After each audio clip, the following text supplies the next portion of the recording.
শিক্ষামন্ত্রীর পদত্যাগ দাবিতে সায়েন্স ল্যাব উত্তরায় শিক্ষার্থীদের সড়ক অবরোধ, রাজধানীর বিভিন্ন সড়কে তীব্র যানজট। আমার বাসার সামনে হাঁটু সমান পানি, আমি কালকে আধা ঘন্টা বৃষ্টিতে ভিজে আমার গলা ভাঙা গেছে, সেভাবে পরীক্ষা দিতে গেছি। এরকম আবহাওয়া পরিস্থিতির কারণে অনেক শিক্ষার্থী পরীক্ষা অ্যাটেন্ড করতে পারে নাই, তাদের জন্য একটা ব্যবস্থা করা হোক। স্টার্টআপের জন্য মিলবে ৫ লাখ থেকে ৫ কোটি টাকার তহবিল। ঢাবিতে তারুণ্য সম্ভাবনার বাংলাদেশ অনুষ্ঠানে জানালেন প্রধানমন্ত্রী। বন্যা কবলিত ৭ জেলায় পানিবন্দী লাখো পরিবার, খাদ্য বিশুদ্ধ পানির সংকট, ২৮,০০০ হেক্টর জমির ফসলের ব্যাপক ক্ষতি। মোটর শ্রমিক ইউনিয়নের কমিটি গঠন নিয়ে বিরোধের জেরে রাজশাহী থেকে সব রুটে বাস চলাচল বন্ধ, ভোগান্তিতে যাত্রীরা। স্বাগত নিউজ 24 সংবাদের সাথে আছে আমি তাসনিম অর্থে। দেখছিলেন বিআরবি কেবল সংবাদ শিরোনাম। দুর্যোগপূর্ণ আবহাওয়ায় এইচএসসি ও সমমান পরীক্ষা গ্রহণ এবং পরীক্ষার্থীদের নিয়ে করা মন্তব্যের প্রতিবাদে শিক্ষামন্ত্রীর পদত্যাগের দাবিতে রাজধানীর বিভিন্ন স্থানে বিক্ষোভ করছেন শিক্ষার্থীরা। সকাল 11টার দিকে রাজধানীর উত্তরার বিএনএস সেন্টার এবং সায়েন্স মোড়ে পরীক্ষার্থীরা রাস্তা অবরোধ করে বিক্ষোভ শুরু করেন। এর ফলে রাজধানীর বিভিন্ন এলাকায় তীব্র যানজটের সৃষ্টি হয়েছে। এ সময় শিক্ষার্থীরা টানা বৃষ্টি, জলাবদ্ধতা ও দেশের বিভিন্ন এলাকার চলমান বন্যা পরিস্থিতির মধ্যে এইচএসসি ও সমমানের পরীক্ষা না নেওয়া সহ ৩ দফা দাবি জানান। সায়েন্স ল্যাব এলাকায় বিক্ষোভ কর্মসূচি থেকে তারা দুর্যোগের প্রাদুর্ভাব পুরোপুরি শেষ না হওয়া পর্যন্ত পরীক্ষা স্থগিত এবং আগামী ২৪ ঘন্টার মধ্যে শিক্ষা এবং প্রাথমিক ও গণশিক্ষা মন্ত্রীর পদত্যাগের দাবি জানান।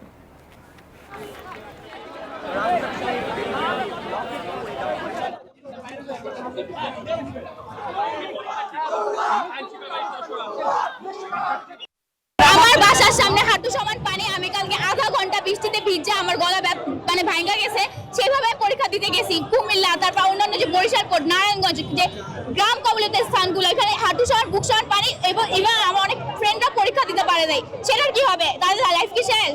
আমরা চাই যে আবহাওয়া পরিস্থিতি যতদিনে স্বাভাবিক না হোক ততদিনে পুরো বাংলাদেশের পরীক্ষা স্থগিত থাকুক। আমাদের ফার্স্ট দাবি হচ্ছে পরীক্ষা স্থগিত করা হোক, সকল বোর্ডের পরীক্ষা একসাথে নেওয়া হোক। এ বিষয়ে বিস্তারিত জানাতে সরাসরি যুক্ত হচ্ছেন সহকর্মীরা। শুরুতেই সহকর্মী মাসুদ সুমন আছেন উত্তরায়, তার সাথে যুক্ত হচ্ছি। মাসুদ সুমন, শিক্ষামন্ত্রীর পদত্যাগের দাবিতে শিক্ষার্থীরা অবরোধ করে যাচ্ছে সকাল থেকে, পরিস্থিতি এখন কেমন দেখছেন এবং যানজটের ভোগান্তি নিয়ে একটু জানাবেন, পাশাপাশি শিক্ষার্থীরা কি বলছেন? আমাদের সহকর্মী আছে রিশাদ হাসান সায়েন্স ল্যাব মোড়ে। আমরা একটু রিশাদ হাসানের কাছে চলে যেতে চাই। রিশাদ, একটু জানাবেন যে এখন পরিস্থিতি কেমন দেখছেন? রিশাদ আছেন আমাদের সাথে। ঠিক যেমনটি জানেন যে আসলে শিক্ষামন্ত্রীর পদত্যাগের দাবিতে এবং একই সঙ্গে এইচএসসি পরীক্ষা স্থগিত করবার জন্য যে ৩ দফা যে দাবি রয়েছে, সেই দাবিতে সায়েন্স ল্যাবরেটরিতে সকালবেলা কিন্তু আন্দোলন শুরু করে শিক্ষার্থীরা এবং বিভিন্ন কলেজের শিক্ষার্থীরা একত্রিত হয়ে সায়েন্স ল্যাব থেকে তাদেরকে যখন সরিয়ে দেওয়া হয় যানজটের কথা বলে, তখন কিন্তু পরবর্তীতে তারা শিক্ষা ভবনের দিকে যাবেন বলে তারা ঢাকা বিশ্ববিদ্যালয়ের দিকে প্রবেশ করেন এবং ঢাকা বিশ্ববিদ্যালয়ের প্রবেশ মুখেই হাজী মোহাম্মদ মোহসিন হলের সামনে জায়গাতে কিন্তু আসলে ঢাকা বিশ্ববিদ্যালয়ের শিক্ষার্থীরা তাদেরকে আটকে দেন এবং পরবর্তীতে কিন্তু তাদের সঙ্গে কিছু সময় বাকবিতণ্ডিতা ঘটে। সেখানে ডিএমপির ঊর্ধ্বতন কর্মকর্তারা উপস্থিত ছিলেন এবং ছাত্র দলের ঢাকা বিশ্ববিদ্যালয়ের সভাপতি সেক্রেটারি তারা উপস্থিত ছিলেন এবং তারা উপস্থিত হয়ে কিন্তু পরবর্তীতে এই পুরো পরিস্থিতিকে নিয়ন্ত্রণে আনেন এবং পরবর্তীতে যেহেতু পাশেই প্রধানমন্ত্রীর আয়োজন চলছিল, অনুষ্ঠান চলছিল, সেই কারণে কিন্তু তাদেরকে নিরাপত্তাজনিত কারণে এই জায়গাতে যেতে দেওয়া হয়নি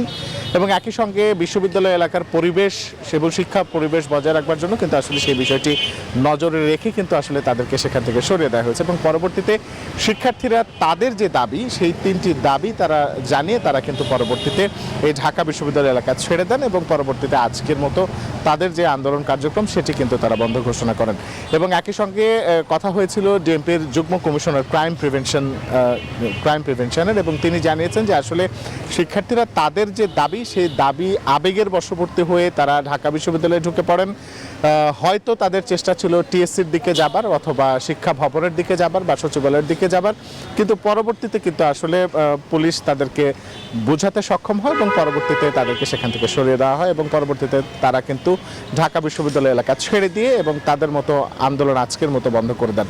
এই ছিল আমার কাছে এখান থেকে সর্বশেষ। তবে এর পাশাপাশি আরও দু একটি বিষয় রয়েছে, যেমন সায়েন্স ল্যাবরেটরি এলাকা এবং ঢাকা বিশ্ববিদ্যালয় এলাকায় দিয়ে যখন শিক্ষার্থীরা যাতায়াত করছিলেন এবং তাদের আন্দোলন কার্যক্রম চালিয়ে যাচ্ছিল, তখন কিন্তু আসলে দেখা গিয়েছে যে বেশ তীব্র যানজটের সৃষ্টি এবং ভোগান্তিরও সৃষ্টি হয়। আমার কাছে এই ছিল সর্বশেষ। চলে যাচ্ছে বরিশালে, আমাদের আরেক সহকর্মী মিরন আছেন সেখানে, তিনি জানাবেন সেখানকার পরিস্থিতি। মিরন, একটু জানাবেন যে সেই জায়গার পরিস্থিতি কি?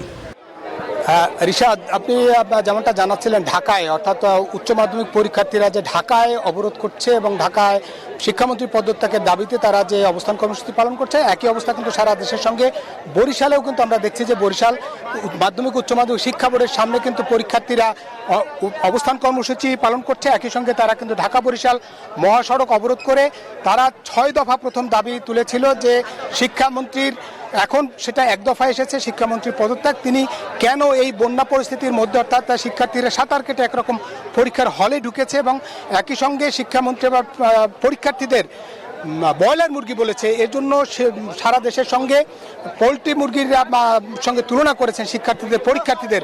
সেই জন্য তারা বিক্ষোভে ফেটে পড়েছেন এবং তারা বলছেন যে এখন যতক্ষণ পর্যন্ত শিক্ষামন্ত্রী পদত্যাগ না করবে ততক্ষণ পর্যন্ত তাদের আন্দোলন চলবে।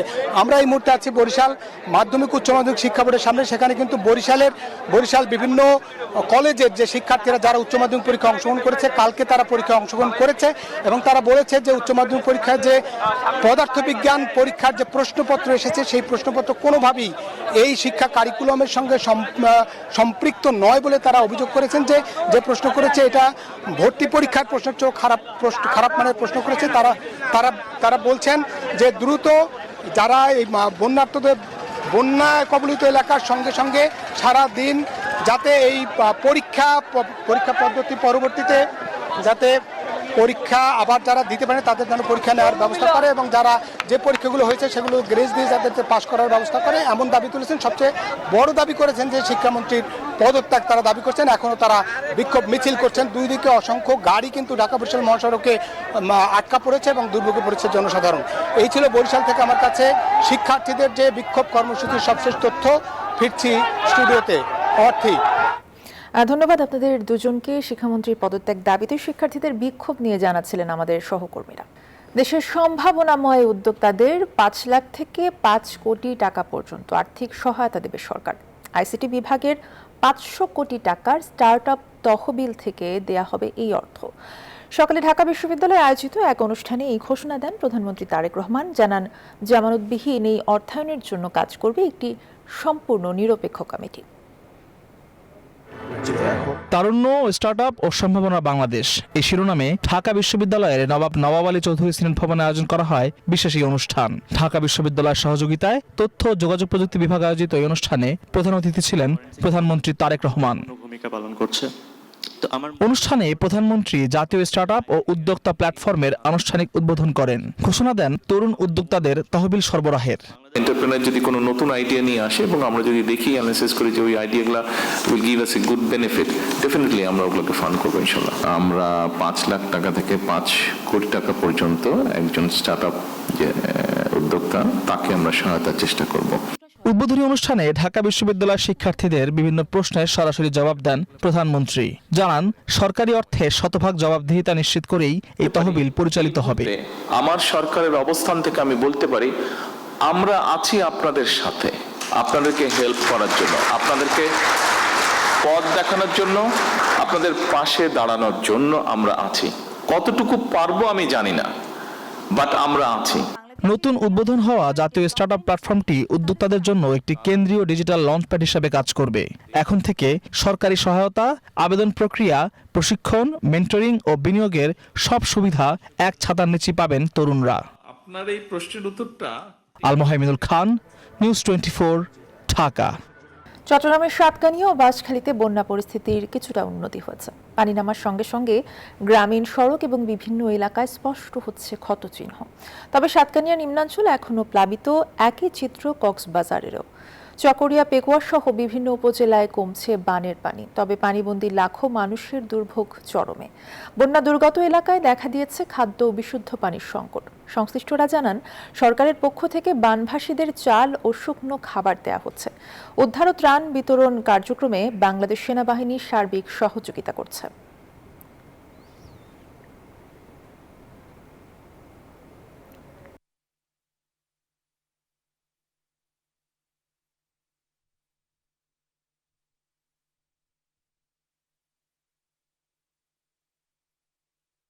ধরতে পারিনি না কিছু আর ধোয়া চাল হইয়া না পানির মাঝে বেশি দেশি আন দিল দেখছি একবার বেশি আন দিয়ে না পাই আর বাসি বাসি গেছে।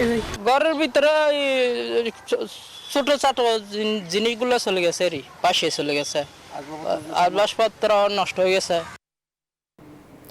এ বিষয়ে বিস্তারিত জানাতে কক্সবাজার থেকে যুক্ত আছেন সহকর্মী নাইমা জিকো। জিকো, আপনি আছেন কক্সবাজারে, একটু জানাবেন সেখানকার বর্তমান বন্যা পরিস্থিতি কি এবং পানি কমতে শুরু করেছে কিনা, এবং ত্রাণ বিষয় যদি জানতে চাই যে বানভাসীরা কি পর্যাপ্ত ত্রাণ সহায়তা পেয়েছেন কিনা। ধন্যবাদ আপনাকে। যেমনটি বলছিলেন, আমি এই মুহূর্তে কক্সবাজারের পেকুয়া উপজেলায় রয়েছি এবং এই মুহূর্তে যেই জায়গাটাতে দাঁড়িয়ে রয়েছি সেখানে কিন্তু গত পরশুদিন পর্যন্ত বুক পর্যন্ত পানি ছিল এবং ধীরে ধীরে তা কিন্তু গতকাল কোমর পর্যন্ত নেমেছে। আজকে এই পথটি দিয়ে হেঁটে যাওয়া যাচ্ছে। বন্যা পরবর্তী যেই অবস্থার কথা যদি বলি, এখানে যেই বাসা বাড়িগুলো রয়েছে সেগুলো কিন্তু একেবারে নষ্ট হয়ে গেছে এবং এখানকার যারা বাসিন্দারা রয়েছেন তারা আসলে চরম দুর্ভোগে আছেন।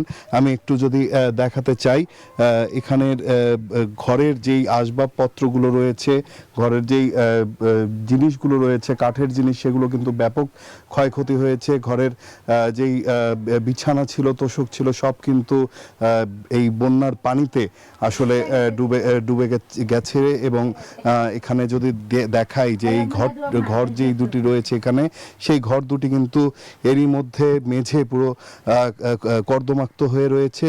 এখানে অনেক পরিমাণে কাদা এবং এখানে আসলে বসবাস উপযোগী না। এটিকে বসবাস উপযোগী করে তুলতেও কিন্তু আরও দীর্ঘ সময় লাগবে। নিজেদের শেষ সম্বলটুকু আসলে বাঁচানোর জন্য এখানকার মানুষ যারা রয়েছেন, এখানে বসবাসকারী যারা রয়েছেন, সেগুলো কিন্তু নিরাপদ জায়গায় রাখার চেষ্টা করেও সেখান থেকে আসলে রেহাই পাননি। এখানে এই ঘরের মধ্যেই কিন্তু এক সপ্তাহ ধরে বন্দী ছিলেন।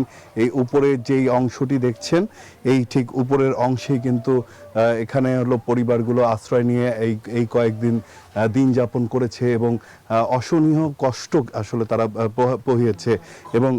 এবং যদি বলি যে এখানকার মানুষজন যারা রয়েছেন তারা যেটি বলছেন যে তাদের বর্তমানে খাদ্য এবং বিশুদ্ধ পানির যেই সংকট সেটি রয়েছে। শিশুরা অসুস্থ হচ্ছেন, সেই ক্ষেত্রে ওষুধেরও কিন্তু প্রয়োজন এবং খাবার, স্যালাইন থেকে শুরু করে নিরাপদ জীবনযাপনের জন্য সার্বিক যেই ব্যবস্থা সেটি যেমন প্রয়োজন, পাশাপাশি এখানে যে বাঁধটি রয়েছে সেই বাঁধটি স্থায়ী মেরামতের প্রয়োজন দাবি জানিয়েছেন তারা। তো এই ছিল এখন পর্যন্ত আমার কাছে এখানকার সবশেষ তথ্য। ধন্যবাদ জিকো আপনাকে। কক্সবাজার থেকে আমাদেরকে সবশেষ পরিস্থিতি জানাচ্ছিলেন সহকর্মী নাইমা জিকো। দর্শক, যেমনটি আগেই জানিয়েছিলাম, শিক্ষামন্ত্রীর পদত্যাগ দাবিতে শিক্ষার্থীদের বিক্ষোভ, সড়ক অবরোধ চলছে। এই বিষয়ে আরও তথ্য জানবো। সহকর্মী মাসুদ সুমন আমাদের সাথে উত্তরা থেকে যুক্ত আছেন। সুমন, একটু জানাবেন যে বর্তমান পরিস্থিতি কেমন? শিক্ষার্থীরা 3টি দাবির কথা জানিয়েছিলেন, এই দাবিগুলো কি কি এবং যানজট পরিস্থিতি কেমন দেখছেন? ধন্যবাদ। আমি এই মুহূর্তে ঠিক উত্তরা বিএনএস সেন্টারের সামনে আছি। এখানে সকাল 11টার পর থেকেই মূলত শিক্ষার্থীরা জড়ো হয়েছেন এবং বিভিন্ন স্লোগানে মুখর করে রেখেছেন। আমি যদি সার্বিক চিত্রটি আপনাদের দেখাই, দেখছেন এটি মূলত একদম বিআরটি যে রুটটি, অর্থাৎ ঢাকা গাজীপুরমুখী রুটটি, সেটির মাঝখানে চিত্র আমি দেখাচ্ছি। অর্থাৎ ঠিক সামনে গাজীপুর থেকে, অর্থাৎ ঢাকার বাহির থেকে যে 6টি জেলা রয়েছে সেখান থেকে যে যানবাহনগুলো আসছে সেগুলো আটকা পড়ে রয়েছে এবং এ পাশে ঢাকা থেকে যে যানবাহনগুলো যাওয়া এই রোডে যাচ্ছিল সেগুলো আটকা পড়ে রয়েছে। অর্থাৎ সব মিলিয়ে চারপাশে ব্যাপক যানজটের সৃষ্টি হয়েছে এবং শিক্ষার্থীরা এখনও এখানে তীব্র রোদের মধ্যে স্লোগান দিচ্ছেন এবং শিক্ষামন্ত্রীর পদত্যাগ চাচ্ছেন এবং কয়েক ভাগে বিভক্ত হয়ে, অর্থাৎ আপনারা জানেন যে এই রাস্তাটি 4টি লেনে বিভক্ত, অর্থাৎ এই 4টি লেনেই শিক্ষার্থীরা অবস্থান করছেন। আমরা এখানে নারী শিক্ষার্থীদের দেখেছি এবং শিক্ষার্থীরা স্কুল ড্রেস পরে কিন্তু এখানে তারা অবস্থান করছেন এবং দাবির বিষয়ে তারা স্লোগান দিচ্ছেন এবং বিভিন্ন বক্তব্য দিচ্ছেন। তবে জরুরি সেবার যে যানবাহনগুলো সেগুলোকে কিন্তু ছেড়ে দেওয়া হচ্ছে, বা রোগী বা বিমানবন্দরে যারা যাচ্ছেন তাদেরকে তারা একটি নির্দিষ্ট লাইন করে সেই গাড়িগুলো আপনি দেখছেন ছেড়ে দেওয়া হচ্ছে। আমরা শিক্ষার্থীদের সাথে কথা বলেছি, তারা যেমনটি বলছেন যে এই যে পরীক্ষাকে কেন্দ্র করে বিপুল সংখ্যক শিক্ষার্থী যে পরীক্ষার্থী তারা যে বিপাকে পড়েছেন, অর্থাৎ এই বৈরী আবহাওয়ার কারণে গুরুত্বপূর্ণ দুটি পরীক্ষা দিতে গিয়ে অনেকে অনুপস্থিত থেকেছে এবং সেই জায়গায় দাঁড়িয়ে সেই পরীক্ষাটি পুনরায় নেওয়া, পাশাপাশি শিক্ষামন্ত্রীর যেই বক্তব্য সেটি প্রত্যাহার করে তাকে পদত্যাগের দাবিতে এখনও এখানে আন্দোলন চলছে। অর্থই এই ছিল আমার কাছে সর্বশেষ। ধন্যবাদ আপনাকে। আলোচিত এমসি কলেজ ছাত্রাবাসে স্বামীকে আটকে তরুণীকে গণধর্ষণের মামলায় একজনের মৃত্যুদণ্ড, 3 জনের যাবজ্জীবন ও 4 জনকে খালাস দিয়েছেন আদালত। এ বিষয়ে বিস্তারিত জানাতে আমাদের সাথে যুক্ত হচ্ছেন সহকর্মী নাজাদ আহমেদ পুরকায়স্থ। নাজাদ, এই মামলার রায় নিয়ে একটু বিস্তারিত জানাবেন আমাদেরকে। ধন্যবাদ। প্রথমে জানিয়ে রাখি 2020 সালের 25 সেপ্টেম্বর যে এমসি কলেজ ছাত্রাবাসে সংঘবদ্ধ ধর্ষণের যে মামলার রায় কিছুক্ষণ আগেই পড়ে শুনিয়েছেন বিজ্ঞ আদালত। সিলেট দ্রুত বিচার ট্রাইব্যুনালের বিচারক স্বপন কুমার সরকার এই রায় ঘোষণা করেন। 91 পৃষ্ঠার যে রায় সেটি আসলে তিনি পড়ে শোনেন এবং এখানে একজনকে মৃত্যুদণ্ড এবং 3 জনকে যাবজ্জীবন কারাদণ্ড দেওয়া হয় এবং বাকি 4 জনকে আসলে খালাস দেওয়া হয়। আমাদের সাথে আছেন রাষ্ট্রপক্ষের আইনজীবী এডিশনাল পিপি রবিউল ইসলাম। আমি একটু ওনার কাছ থেকে মামলার রায় সম্পর্কে একটু জানতে চাইব, আসলে রায়টা কীভাবে কী হয়েছে এবং একটু। ধন্যবাদ। এটা আপনারা জানেন যে এটা 2020 সালের মামলা, এমসি কলেজের ধর্ষণ মামলা, চাঞ্চল্যকর মামলা হিসেবে পরিচিত। আজকে মামলা রায় ঘোষণার জন্য ধার্য তারিখ ছিল। আজকে মাননীয় বিচারক সুমন কুমার বিশ্বাস, দ্রুত বিচার ট্রাইব্যুনালের বিচারক, উনি আজকে রায় ঘোষণা করেন। প্রায় 92 পৃষ্ঠার রায় আজকে এই ঘোষণা হয় এবং প্রায় দেড় ঘন্টা ব্যাপী রায় ঘোষণা করেন।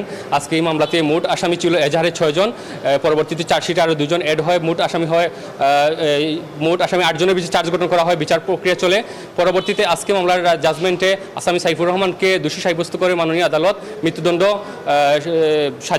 সাজা ঘোষণা করেন, মৃত্যুদণ্ডের সাজা ঘোষণা করেন এবং অন্যান্য আরও 3 জন আসামি রনি, তরিকুল এবং অর্জুন, ওদের বিরুদ্ধে যাবজ্জীবন কারাদণ্ড দেন এবং ওনাদের আরও পাশাপাশি ফাইন 1 লক্ষ টাকা করেন এবং অন্য সেকশন 7 অফ নারী নির্যাতন দমন ট্রাইব্যুনাল আইন, এইটার সেকশন 7-এ 14 বছর করে আরও সাজা দেওয়া হয়। আর বাকি 4 জন আসামি, রেস্ট অফ দ্য আসামি, তাদেরকে খালাস দেন। তাদেরকে রাষ্ট্রপক্ষ আসামিদের বিরুদ্ধে দোষ প্রমাণ করতে ব্যর্থ হয়েছেন মর্মে এই খালাস প্রদান করতেন বাকি 4 জনকে। ধন্যবাদ। এটা কি খুশি আপনারা? এটা মাননীয় আদালতকে সম্মান জানিয়ে আমরা খুশি, কিন্তু আমরা পুরো রায়ের কপি পেয়ে ভিকটিম এবং প্রসিকিউশনের সাথে আরও কথা বলে আমরা পরবর্তী দুধ আদালতে যাইতে পারি। এটা ধন্যবাদ। আমরা শুনছিলাম আসলে রাষ্ট্রপতি আইনজীবীর কাছ থেকে মামলার বিস্তারিত। এই ছিল আমার কাছে সিলেট থেকে যে আলোচিত যে মামলা সেটাই রায়ের সর্বশেষ খবর। ধন্যবাদ আপনাকে। নাজাদ আহমেদ পুরকায়স্থ জানাচ্ছিলেন সিলেট থেকে। রাজশাহীতে মোটর শ্রমিকদের সাথে প্রশাসনের আলোচনা ভেস্তে গেছে। ডিসির সাথে দেখা না হওয়ায় আলোচনার টেবিল ছেড়েছেন আন্দোলনরত শ্রমিকরা। এদিকে সোমবার সন্ধ্যা থেকে রাজশাহীর সাথে সারা দেশের দূরপাল্লার বাস যোগাযোগ বন্ধ থাকায় বেড়েছে ভোগান্তি। সকালে অগ্রিম টিকিট কাটা যাত্রীরা কাউন্টারে এসে পড়েন চরম বিপাকে। বাস না থাকায় ফিরে যেতে দেখা যায় যাত্রীদের। বাস কাউন্টার কর্তৃপক্ষ বলছে বাস বন্ধ থাকায় যাত্রীদের টিকিটের টাকা ফেরত দেওয়া হচ্ছে। এর আগে সোমবার সন্ধ্যায় মোটর শ্রমিক ইউনিয়নের নির্বাচন কমিশন গঠন করা নিয়ে দ্বন্দ্বের জেরে রাজশাহী থেকে সব রুটে বাস চলাচল বন্ধ করে দেয় শ্রমিকরা। আমার এখন ঢাকায় যাওয়া জরুরি, আমার ছেলে একাই আছে। আমি একটা দূরে থেকে আসছি, জানি না যে অবস্থা। না ফেরত দিয়েছি, সঙ্গে ফেরত দিয়েছি। আমরা কাউন্টার খুলে বসেছি এই কারণেই যে আমাদের কিছু টিকিট বিক্রি আছে, যাত্রীরা ভোগান্তি পৌঁছাবে এর জন্য। জলবায়ু পরিবর্তনের প্রভাবে দেশের কৃষি ও গ্রামীণ অর্থনীতিতে নেমে এসেছে বড় ধরনের বিপর্যয়। ভারী বর্ষণ আর আকস্মিক বন্যায় তলিয়ে গেছে দেশের 12টি জেলার 28,610 হেক্টর জমির ফসল। একই সাথে বন্যায় দেশের পোলট্রি, ডেইরি এবং মৎস্য খাতের মতো প্রধান বাণিজ্যিক সাপ্লাই চেইনকে তছনছ করে দিয়েছে, যা দীর্ঘমেয়াদে খাদ্য মূল্যস্ফীতি এবং বাজার ব্যবস্থাপনাকে বড় ঝুঁকিতে ফেলবে বলে মনে করছেন অর্থনীতিবিদরা। অতি ভারী বৃষ্টি আর পাহাড়ি ঢলে এলোমেলো হয়ে গেছে দেশের গ্রামীণ অর্থনীতি। মাঠের পর মাঠ আউশ ধান আর আমনের বীজতলা নষ্ট হয়েছে, ভেঙেছে হাজার হাজার কৃষকের স্বপ্ন। সবচেয়ে বেশি ক্ষতি হয়েছে চট্টগ্রাম জেলায়। সরকারের প্রাথমিক হিসেবে চট্টগ্রাম জুড়ে প্রায় 16,000 ফসলি জমি পুরোপুরি নষ্ট হয়েছে। ভেসে গেছে 8,768 হেক্টর জমির আউশ ধান, প্রায় 5,000 হেক্টর জমির গ্রীষ্মকালীন সবজি ও 621 হেক্টর জমির আমন ধান। সবগুলো নষ্ট হয়ে গেছে। কি করবো আমরা, কোথায় যাব? ইনকামও তো নাই ভাই। একই দৃশ্য দেশের উত্তর পূর্বাঞ্চলেও। হবিগঞ্জে বন্যার পানি কমতে শুরু করলেও এখনো দুর্ভোগে 20 গ্রামের মানুষ। বেশি ক্ষতি হয়েছে কৃষি ও মৎস্য খাতে। বিঘার পর বিঘা জমির ফসল হারিয়ে দিশেহারা চাষিরা। 1 কোটি টাকার মাছ ক্ষতি হয়েছে, এদিকে মানুষের গুলা ভরা ধান পানিতে ডুবে গেছে। হাঁস পুকুরে 3টা এমনা চলে গেছে ডুবিয়ে, আর 2টাতে নেট দিয়ে গেছে আর কি। ফসলের পাশাপাশি শুধু চট্টগ্রাম বিভাগে মৎস্য ও প্রাণী সম্পদে ক্ষতি প্রায় 122 কোটি টাকা। 153টি ইউনিয়নের প্রায় 10,000 খামার থেকে 91 কোটি 41 লাখ টাকার মাছ ভেসে গেছে। মারা গেছে 1,12,000-এর বেশি গবাদি পশু ও হাঁস মুরগি, যার আর্থিক ক্ষতি 30 কোটি টাকার উপরে। পানি পুরোপুরি নামলে ক্ষতির অঙ্ক আরো বাড়ার আশঙ্কা সংশ্লিষ্টদের। পানি নেমে যাওয়ার পরপরই কৃষক ও খামারিরা যাতে উৎপাদন শুরু করতে পারেন সেই জন্য এখনই পর্যাপ্ত আর্থিক সহায়তার তাগিদ দিচ্ছেন কৃষি অর্থনীতিবিদরা। গবাদি পশু এবং হাঁস মুরগির যে খামারিরা আছে তাদেরকে নতুন করে ব্যবসা শুরু করার সুযোগ দেয়া যায়, এর জন্য সহায়তা দরকার। এবং এই ক্ষেত্রে যেমনিভাবে আমাদের ম্যাটেরিয়াল সহায়তা দরকার, ঠিক তেমনিভাবে আমাদের আর্থিক সহায়তা দরকার। শুধু ত্রাণ বিতরণ নয়, প্রান্তিক কৃষক ও খামারিদের টেকসই অর্থনৈতিক পুনর্বাসন এবং জলবায়ু ঝুঁকি মোকাবেলায় সবুজ বিনিয়োগে সরকারকে গুরুত্ব দেওয়ার পরামর্শ বিশ্লেষকদের। ফারজানা রিয়া, নিউজ 24, ঢাকা।